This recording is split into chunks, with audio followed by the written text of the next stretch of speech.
عن أمير المؤمنين أبي حفص عمر بن الخطاب رضي الله عنه قال سمعت رسول الله صلى الله عليه وسلم إنما الأعمال بالنيات وإنما لكل امرئ ما نوى فمن كانت هجرته إلى الله ورسوله فهجرته إلى الله ورسوله ومن كانت هجرته لدنيا يصيبها أو امرأة يتزوجها فهجرته إلى ما هاجر إليه. زما مسلمانانو محترم ورونو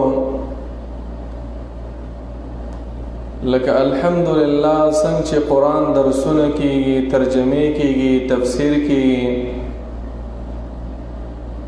او قرآن سره الحمدلله د ډیرو ملګرو مینا محبت دی او پکارم دا ځکه قرآن د الله کتاب دی هم زمون د اصلاح د پاره رب العالمین د دنیا ته را لېږلی. خو د قرآن سره سره یو بل عظیم علم، ښکلی علم، هغه د احادیثو د رسول الله صلی الله علیه وسلم علم دی چې مسلمان د رسول الله صلی الله علیه وسلم د احادیثو نه هم ځان خبر کی. سلف و صالحینو لکه څنګه چې د قرآن تلاوت وکاو هم دغه شانته د رسول الله صلی الله علیه وسلم احادیث د هغې تلاوت به هم کوو، هغه به زده کولم، هغه به په حفظ کول هم او خلکو ته به د هغې مطلب هم بیانو د رسول الله صلی الله علیه وسلم د احادیثو. په احادیثو کې ډیر غټ غټ کتابونه، په زرګونو کتابونه لیکل شوي. بعض ډیر غټ غټ کتابونه دي لکه مسند د امام احمد بن حنبل، بخاری شریف، ترمذی شریفه. خو بعضې واړه واړه او مختصر کتابونه هم شته. په دې خاطر علماو لیکلي چې دا مسلمانان که دا غټ کتابونه ویلی نشي نو چې دا واړه کتابونه ووایي دا هم د دوی دپاره کافي او بس ده. زما محترم ورونو، مونږ به انشاء الله د الله په فضل او کرم سره هم په دې ټیم کې د ماښام او د ماسخوتن ترمنځه د رسول الله صلی الله علیه وسلم د احادیثو نه یو حدیث وایو او په احادیثو کې دا یو مختصر کتاب دی، عمدة الاحکام ورته ویل کېږي. عمدة الاحکام، عمدة الاحکام دې کې 433 حدیثونه دي. خو د عمدة الاحکام خصوصیت هم دا دی چې ټول پکې د بخاری شریف او د مسلم شریف حدیثونه دي او په دې څه د پاسه 400 احادیثو کې د دین ټول احکام تقریبا دا پکې راګیر دي. نو دا یو مختصر کتاب پکار دا چې موږ مسلمانان دی له هم ټیم ورکو او د رسول الله صلی الله علیه وسلم احادیث اغزده کو. د دې کتاب مصنف آغا ابو محمد عبدالغنی ابن عبدالواحد ابن علی المقدسی ډېر غټ یو عالمو 1541 هجری کال کې پیدا شوی او ډېر خدمت د دین کړی و. نو دا یو مختصر کتاب هم لیکلی. په ټولو کې اول حدیث د عمر بن الخطاب رضی الله عنه راوړی. حدیث الفاظ دا دي عن عمر بن الخطاب رضي الله عنه قال سمعت رسول الله صلى الله عليه وسلم يقول إنما الأعمال بالنيات وإنما لكل امرئ ما نوى. دا حديث عمر بن الخطاب رضي الله عنه دا رسول الله صلى الله عليه وسلم نے روایت کرے. عمر بن الخطاب د کنیه ابو حفص امیر المؤمنین د مسلمانانو دویم خلیفہ پشپغم کال د نبوت او د پیغمبرۍ باندې د ایمان راوړو اسلام راوړو دی ویشکلن عمر رضی الله عنه چې اسلام راوړو او د اسلام په وجه باندې مسلمانانو ته ډیر عزت او ډیر اوچتواله او ډیر ترقی ملاو شو او د رسول الله صلی الله علیه وسلم دعوت هغه هم د اسلام په وجه باندې راښکاره شو ځکه دا ډیر یو جرأتمن صحابي و نو د چانه نه یریدو او صحابه کرامو کې غوره صحابه کرام په لیست کې چې دی عمر بن الخطاب رضی الله عنه دی چې په یو مجلس کې نبی علیہ السلام ورته ویل چې ته د جنتیانو نه یې په هغه اولني مهاجرینو صحابه کرامو کې د بدر غزا ته بیعة الرضوان او ټول هغه غزاګانې چې نبی علیہ السلام پکې شریک و دی هم پکې شریک شوی و. د ابوبکر رضی الله عنه د وفات نه وروسته د مسلمانانو خلیفہ شو او د مسلمانانو یې ډېر ښکلی خلافت او مشري وکړه او الله رب العالمین د ده په وخت کې شام عراق مصر ډېر ځایونه هغه فتح شو. د رښتم کال د هجرت باندې عمر بن الخطاب رضی الله عنه د ذوالحجې په میاشت کې بیا د یو مجوسی د لاسه په شهادت باندې ورسېدو. نو د دې حدیث راوی عمر بن الخطاب دا د هغې باره کې مختصر تعارف و. عمر بن الخطاب فرمایي سمعت رسول الله صلی الله علیه وسلم ما د نبی علیه الصلاة والسلام نه اورېدلی و چې هغه به فرمایلی یقولو انما الاعمال بالنیات یقینا دارومدار د نیکو اعمالو د قبلېدو دا په نیت باندې ده.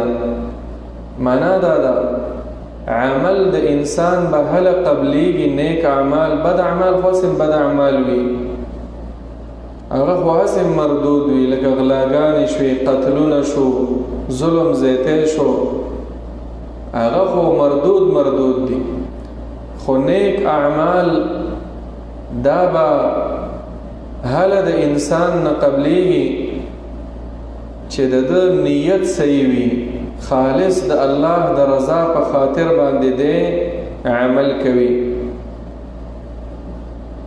زمونږ او ستاسو دین کې د نیت لره ډېر اعتبار دی چې زړه دې صحیح نه و اخلاص در کې نه و په زړه کې د الله یره د الله محبت د الله رضا نه وه نو بیا هسې ځان ستړی کول دی. دې وجې نه ډېر کوشش دا په زړه باندې پکار دی چې انسان خپل زړه صحیح کړي. هم د دې حدیث په باره کې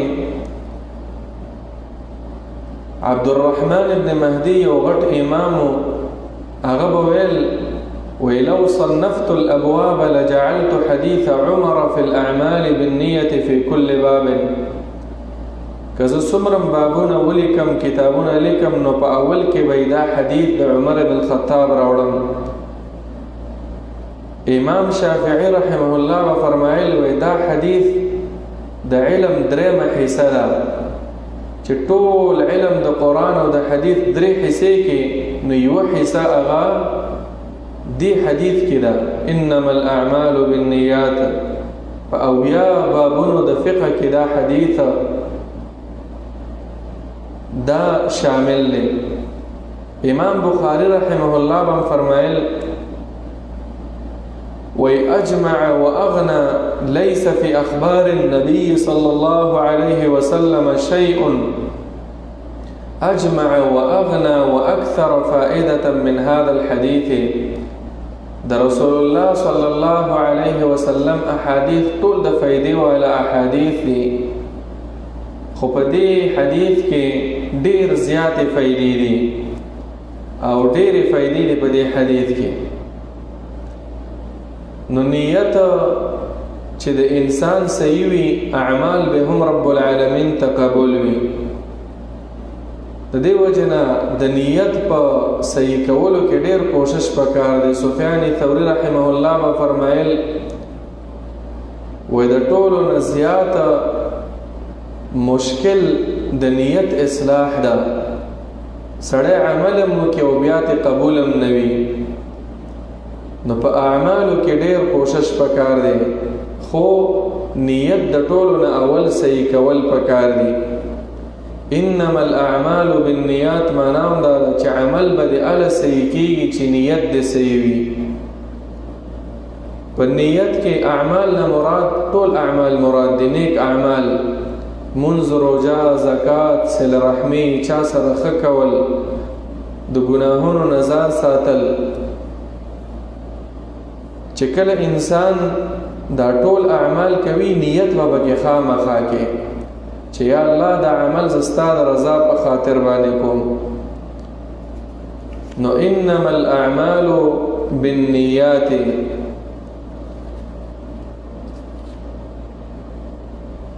په نیت سره د انسان د عمل د عبادت او د عادت منځ کې فرق هم راځي. نیت به موږ څنګه پیژنو؟ نیت معنا چې د عادت او د عبادت په منځ کې فرق راولي. لکه مثلا یو سړی د هغه روټۍ نه خوري چې زه روټۍ نه خورم او مطلب دا وي چې لږ وزن مې کم شي، نو دې ته خو اجر او ثواب په دې کې نه ملاويږي. خپل صحت خیال وساتو. او که یو سړی د روټۍ نه خوري او دا وایي چې زه روژه نیسم چې الله را ناراضي شي، همدغه یو شان پرهیز دواړو وکړو، خو دا یو عادت او دا بل عبادت. نو په نیت سره د عادت او د عبادت په منځ کې فرق راځي. لکه بل مثال، لکه یو سړی د غسل کوي، لامبي، نو دې چې لامبي اسې د ځان یخولو دپاره چې ګرمي د لږ یخ شمه، نو دې ته په دې باندې څه اجر نه ملاوي. او که یو سړی دی غسل د دې دپاره کوي چې جنوب شوی دی چې زه صفا شم، پاک شمه، نو دا ورته بیا اجر ملاوي. دغه شان ټول اعمال دي. یو سړی دی مونځ د اسې دې دپاره کوي چې بس خوند کوي، اسې کته کېدل پورته کېدل یو ورزش دی، نو اجر دې ته نه ملاويږي. او بل سړی دی د مونځ د الله د رضا دپاره کوي. یو سړی د صدقه کوي، اسی عام عرف کې یو رواج دی غریب سره مدد کول، خو د الله رضا یې پکې مقصد نه وي، نو دې انسان ته اجر نه ملاويږي. نو عزیزانو، په نیت باندې د انسان د عادت او د عبادت ترمنځ فرق راځي. انما الاعمال بالنیات. دویم د زړونو د عمل چې دی دا چې الله ته قبلیږي په نیت باندې، لکه زړه کې ویره، توکل، محبت، خشیت، دا ټول اعمال را وستل، نو دا هله انسان نه الله ته قبلیږي چې کله دا انسان د الله د رضا سوچ او فکر وکړي. عام موږ تاسو منځونه کوو، روژې نیسو، نو چې کله انسان په دې کې صحیح نیت ونه کړي، د الله رضا مقصد نه وي، د اعمال دا یې نه قبلیږي. بیا د دې لړ مثال نبی علیہ الصلوۃ والسلام د ریا ورکړی. ریا معنا ځان ښودنه، دکلاوټ. یو سړی د ډېرې صدقې کوي، خو د خپل ځان د شهرت دپاره، دې دپاره چې خلک راته ښه سړی ووایي، دې دپاره چې زما تعریف خلک وکړي، دې دپاره چې په خلکو کې ښه یاد شمه، هسې ځان یې ستړی کو، نیت یې خراب و، نو الله ورله اجر هم نه ورکوي. دې وجې نبی علیه الصلاة والسلام فرمایي، مسلم شریف کې حدیث دی، انا اغنى الشرکاء عن الشرک، زه ډېر بېزاره یم د شریک نه، چې چا عمل وکړو ما سره پکې څوک شریک کو، یعنی ریا یې وکړله، اشرک فیه معي غیري ترکته وشرکه، دی او د ده شرک دا شرک او حصه دا دواړه زه پرېږدم. قرآن کې سورة الزمر کې الله فرمایي لئن اشرکت لیحبطن عملک، اے پیغمبره که تا هم شرک وکړو عمل به دې برباد شي. نو شرک دو قسمه دی، یو خو د بوتانو ته سجدې، غیر الله ته سجدې، د غیر الله په نوم باندې منښت کول، مددونه غوښتل د غیر الله نه، او یو دغه دی چې ته په زړه کې دا ریا راولې، عمل کوې مقصد د دنیا وي، مقصد د شهرت وي، مقصد د ځان تعریف وي، مقصد د ځان ښودل وي. نو ځکه رسول الله صلی الله علیه وسلم فرمایي انما الاعمال بالنیات، د دنیا دپاره یو عمل مه کوه، هر عمل چې کې د الله د رضا په خاطر باندې، نو چې عمل کې د اخلاص وکړو الله به درله بیا ډېر اجرونه درکوي. او که نه نبی علیه السلام داسې خلکو ته خیري کړي دي چې څوک اعمال هم کوي او د دنیا دپاره کوي، دا به همیشه تباه او برباد وي. بخاري کې حدیث دی تعس عبد الدینار، هغه سړی د تباشي چې هغه د روپۍ بندوي، معنا دا د دنیا دپاره کارونه کوي. الله پیغمبر ورته خیرې کړي دي. نو دې وجې نه کوشش دا پکار دی چې نیت سړی صحیح کړي، هر عمل چې کې د الله عظمت ځان ته رایادوه، د دې عمل ثواب ځان ته رایادوه، نو بیا به کامیابي. او که عمل دی د جهاد په شان عظیم الشان عمل وي، او دارنګې د صدقات او د زکات په شان لوی عمل وي، او انفاق په شان لوی عمل وي، او د علم په شان یو قدر والا عمل وي، خو چې د الله رضا پکې نه وي دا عمل برباد دی. نو ځکه نبی علیه السلام دې حدیث کې فرمایي انما الاعمال بالنیات، یقینا دارومدار د نیکو اعمالو، یعنی اعمال اله قبلیږي چې د سړي نیت هغه صحیح وي. وانما لكل امرئ ما نوى، بیا نبی صلی الله علیه وسلم تفصیلا بیان کو، یقینا د هر سړي دپاره ما هغه څه دي نوا چې دی نیت کړی وي، چې نیت دی د دنیا وکړو دنیا به درته میلاوي، او که نیت دی د آخرت وکړو آخرت به درته میلاوي. نبی علیہ السلام مثال ورکو، فمن كانت هجرته الى الله ورسوله، هغه سړی چې د هغې هجرت د الله دپاره او د الله د رسول دپاره وي، نو دا هجرت الله و رسول ته قبول لی، فهجرته الى الله ورسوله. ومن كانت هجرته الى دنیا، او کوم انسان چې هجرت خپل وطن پرې خودل د دنیا دپاره وي، یصیبها چې د دنیا حاصله کړي، او امرأة یتزوجها، یا د یوې ښځې دپاره دی هجرت کوي چې په نکاح یې واخلي، نو فهجرته الى ما هاجر الیه، نو د ده هجرت د هغه څه لپاره دی چې دی ورته هجرت یې څه لپاره کړی. ګورئ دې حدیث کې نبی علیه السلام د نیت مثال کې هجرت ورکو. هجرت ډېر یو عظیم الشان عمل دی. هجرت یو هجرت هغه دی دلته په دې حدیث کې چې مراد دی هجرت المکان ورته وایي، چې خپل کلی پرې ښودل او بل کلی تلل، خپل ملک پرې ښودل بل ملک ته تلل، په دې خاطر باندې چې په دې خپل ملک کې په خپل کلی کې په اسلام عمل نشي کولی، نو بل کلی ته لاړ شي. او دا هجرت دا فرض وي کله کله او کله مستحب وي. فرض اله چې ستا وس او طاقت کېږي او د دې کلي نه وتی شي او په دې خپل کلي کې په خپل ملک کې د الله په دین باندې عمل نشي کولی او بل ځای درته معلوم وي هلته تلی شي، نو بیا دا هجرت دا فرض دی. داسې هجرتونه رسول الله صلی الله علیه وسلم کړي. نبی علیه الصلاة والسلام مکه عزتمن ځای دی او هجرت یې وکړو ځکه په مکه کې چا عبادت ته نه پرېښودو. دویم قسم هجرت د عمل دی. بخاری کې حدیث معنا دا ده المهاجر من هجر ما نهى الله عنه. صحیح مهاجر، غټ مهاجر هغه دی چې هغه ګناهونه پرېږدي، په خپل کلي کې په خپل کور کې اوسېږي او ته ګناهونو سره بایکاټ وکړې، ته هم مهاجر د مهاجر عمره ثواب رب العالمین تعالی درکوي. او هجرت په اصل کې د الله د دین د وجې نه پکار دی. یو کلی پرېښودل، یو ځای پرېښودل د الله د وجې نه، ایون دا هم هجرت دی چې الهجر لاجل الدین د یو چا سره ته تعلق پرېږدې، یو چا سره ورانه کې صرف په دې خاطر باندې چې دا فاسق دی، فاجر دی، دعوت ورته وکړي دعوت دله نه مني، بېدینه دی، په معاشره کې کفریات، شرکیات، بدعات، گناهونه دا خوروي او دعوت په اثر نه کوي، نو داسې سړي سره هجرت پکار دی، بایکاټ پکار دی. او د دنیا د وجې نه یو چا سره چې ورانه کې یو چا سره هجرت وکړي، هجرت معنا بایکاټ ورسره وکړي، نو 3 ورځو نه وراخه بیا اجازه نشته. نبی علیہ السلام فرمایي لا يحل لمسلم ان يهجر اخاه فوق 3. مسلمان د پاره پکار نه چې خپل رور د 3 ورځو نه بره د هغې سره بایکاټ وکړي د دنیا په کارونو کې.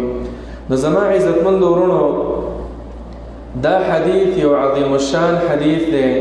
د ټولو نه اول د دې حدیث نه دا مسئله ثابته شوه چې نیت هغه صحیح کول پکار دی. هر یو عمل چې کوي اخلاص النیه، دا عمل د الله دپاره کوه. هجرت غوندې یو غټ عمل که دا هم د دنیا دپاره وکړو اجر درته نه میلاویږي. نبی علیه السلام فرمایي چې یو سړی د دنیا دپاره خپل ملک پرېږدي او بل ځای له ځي، نو دې انسان ته هغه اجرونه هغه بیا نه میلاویږي. نو د حدیث اصلي مقصد هم دا دی خپل نیتونه اصلاح کول.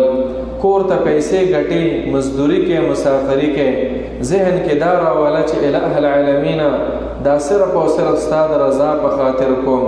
پیسې چې لېږې یا په کور کې یې په خپلو بچو باندې خرچه کې، زړه کې دا راوله چې رب العالمین د ټولو نه عظیمه صدقه دا ده چې په خپلو بچو باندې صدقه وکړي. نو زه د دې وجې نه دې کور ته دا خرچه راوړم. صرف داسې مه وه چې بس څه وکړم مجبوریت دی نو چې زه ونه کړم نو څوک یې کوي. نه، نیت پکې د الله رضا ګرځوه. دارنګې منځونه کې، روژې نیسې، د غریبانانو سره کومکونه کې، مددونه کې، نور نیک اعمال کې، هجرت کې، جهاد کې، علم کې، او هر یو نیک عمل چې دی نو په هغې کې دارومدار دا په نیت پورې دی. دلته یوه بله مسله عامو خلکو کې مشهوره ده، ګناه کوي بس وایي زړه مې صفا دی، نیت مې صفا دی، ګناه کې اخته وي، ګانې بجانې اوري، حرام خوري، قتلونه کوي، نور ګناهونو کې مبتلا وي، ګیره شو دا خرې، څوک تپوس وکړي دا ولې خرې؟ داسې نه وایي چې دا ګناه رانه کېږي، داسې وایي زړه مې صفا دی، زړه صفا ساتل پکار دي. عزیزانو دا خبرې غلطې. مسلمان دپاره لازم دا ده چې دی نیک عمل کوي هغې دپاره نیت صحیح کوه. چې بد عمل کې که دی ښه نیت وي که دی خراب نیت وي او که ښه نیت وي، بد عمل اسم بد عمل دی. نو دا په نیکو اعمالو کې نیت پکار دی. او بد اعمال چې کوم انسان به ګناهګاریږي، بد اعمال به پرېږدي او نیت به دا کوي چې الٰه العالمین ستا د رضا په خاطر باندې زه دا عمل پرېږدم. الله رب العالمین دې زمونږ او ستاسو نیتونه صحیح کړي او رب العالمین دې زمونږ او ستاسو شوق د قرآن او د حدیث دواړو سره پیدا کړي. آمین یا رب العالمین. وصلی الله تعالى على خير خلقه محمد وعلى آله وصحبه أجمعين.